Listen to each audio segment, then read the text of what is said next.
حضرت حسن بصری فرماتے ہیں، میں ایک نوجوان پرہیزگار متقی کے دفن میں قبرستان گیا۔ اس کا دفن کرنے کے بعد لوگ اپنے اپنے گھر چلے گئے۔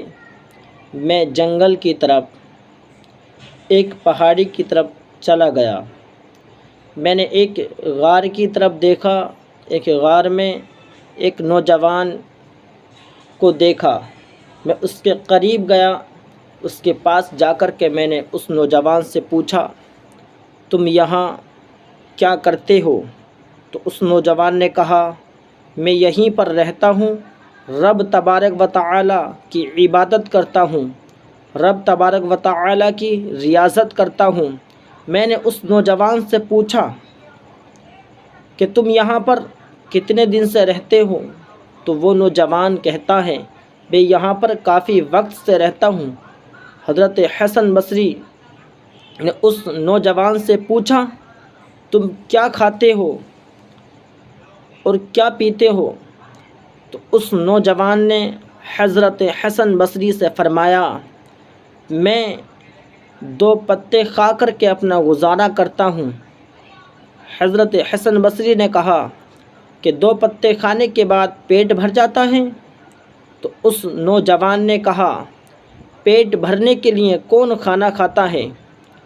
میں تو کھانا اتنا کھاتا ہوں جتنا میں زندگی گزار سکوں اور رب تبارک و تعالی کی عبادت، رب تبارک و تعالی کی ریاضت کرتا رہوں، اس کے لیے کھانا کھاتا ہوں، پیٹ بھرنے کے لیے کھانا نہیں کھاتا ہوں۔ حضرت حسن بصری نے اس نوجوان سے کہا کہ ہم آپ کے کھانے کا انتظام کر دیں گے۔ تو اس نوجوان نے کہا، نہیں، مجھے کھانے کی ضرورت نہیں ہے۔ لیکن حضرت حسن بصری نے زیادہ کہا تو اس نوجوان نے کہا، اچھا، تم جب ہمارے کھانے کا انتظام کرو گے تو جو کہ بنا چھنے آٹے کی 2 روٹی بنوا کر لے کر آنا۔ حضرت حسن بصری غار کی طرف سے بستی کی طرف اپنے گھر پر آ جاتے ہیں۔ گھر پہ آنے کے بعد 2 روٹی بناتے ہیں۔ بنانے کے بعد اس پر نمک چھڑک کر کے جنگل کی طرف غار کے پاس جاتے ہیں۔ جانے کے بعد جب حضرت حسن بصری نے دیکھا غار کے باہر ایک شیر بیٹھا ہوا ہے، حضرت حسن بصری اس شیر کو دیکھ کر کے حیران ہو جاتے ہیں اور پریشان ہو جاتے ہیں۔ سوچنے لگتے ہیں، کہیں اس شیر نے اس نوجوان پرہیزگار متقی کو کھا تو نہیں لیا؟ حضرت حسن بصری وہاں سے ایک اونچی جگہ پر جاتے ہیں، ایسی جگہ جاتے ہیں جہاں سے اس غار کا پورا منظر حضرت حسن بصری کو نظر آ رہا تھا۔ حضرت حسن بصری نے اس جگہ سے دیکھا تو وہ نوجوان رب تبارک و تعالی کی عبادت کر رہا ہے، رب تبارک و تعالی کی ریاضت کر رہا ہے، رب تبارک و تعالی کی عبادت اور ریاضتوں میں لگا ہوا ہے۔ حضرت حسن بصری نے اس نوجوان کو آواز لگائی تو اس نوجوان نے جواب نہیں دیا، کیونکہ وہ رب تبارک و تعالی کی عبادت میں تھا، نماز پڑھ رہا تھا۔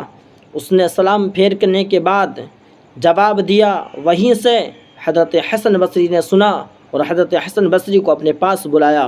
بلانے کے بعد اس نوجوان سے حضرت حسن بصری نے کہا، اے نوجوان، میں تو یہ سوچ رہا تھا یہ شیر کہیں آپ پر حملہ تو نہیں کر دیا، کہیں آپ کو کھا تو نہیں لیا؟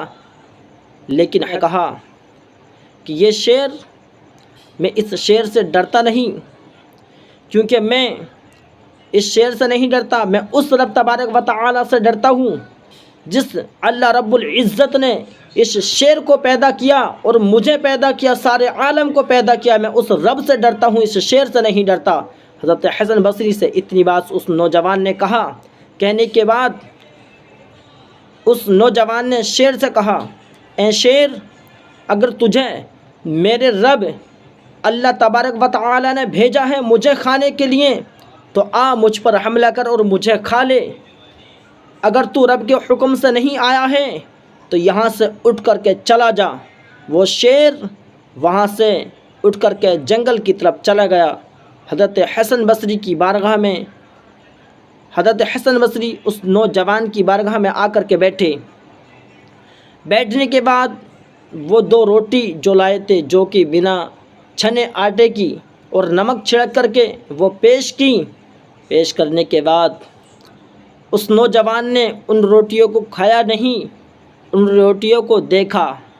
دیکھنے کے بعد اس نوجوان نے رب تبارک و تعالیٰ کی بارگاہ میں ہاتھ اٹھائے، اور اٹھانے کے بعد رب تبارک و تعالیٰ سے دعا کرتا ہے، یا اللہ تو مجھے موت دے دے۔ اتنی دعا کی۔ رب تبارک و تعالیٰ اپنے نیک بندوں سے، سچے پکے پرہیزگار متقی جو اس کے بندے ہوتے ہیں، ان سے بہت محبت کرتا ہے، ان کے بہت قریب ہوتا ہے۔ رب تبارک و تعالیٰ نے اس نوجوان کی آواز سنی۔ سننے کے بعد اس کی دعا قبول ہوئی اور روح تن سے پرواز ہو گئی۔ وہ نوجوان انتقال فرما جاتا ہے۔ اس کے بعد حضرت حسن بصری اس غار کے پاس سے بستی کی طرف آتے ہیں۔